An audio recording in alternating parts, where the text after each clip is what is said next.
Praise lord. యేసునందు మనందరికి కూడా నిరీక్షణ ఉంది. మనం ఎంతగానో పాపము చేసిన వారిగా తండ్రి ఎదుట మనకి ఎటువంటి అర్హత లేని సమయంలో మనకు అర్హత ఉన్నది అని సిలువ వార్త మనకు తెలియపరచబడుతుంది. యేసు ప్రభు సిలువ మీద పడిన శ్రమల ద్వారా మన అతిక్రమములన్నీ తుడిచివేయబడ్డాయి. ఈ అతిక్రమములన్నీ తుడిచివేయబడటానికి ఆయన గాయపరచబడ్డాడు.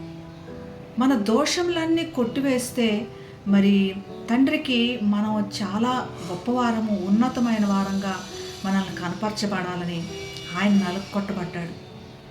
మనకి సమాధానం అనుగ్రహించాలి, ఎప్పుడూ కూడా శాంతిని, సమాధానం మనం అనుభవించాలని మనకు రావాల్సిన శిక్ష ఆయన భరించాడు.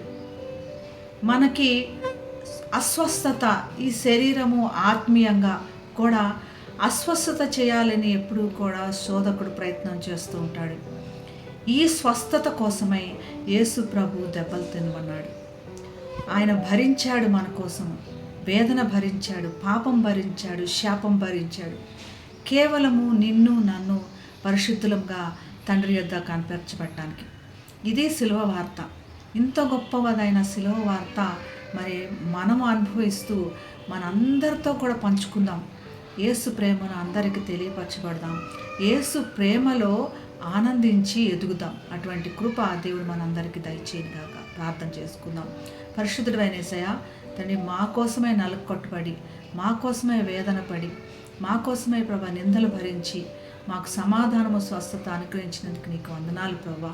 ఎప్పుడూ కూడా నేను స్తుతించే వారంగా, ఘనపరిచే వారంగానే మమ్మల్ని ఉంచుమని యేసు నామమున ప్రార్థిస్తున్నాం తండ్రి.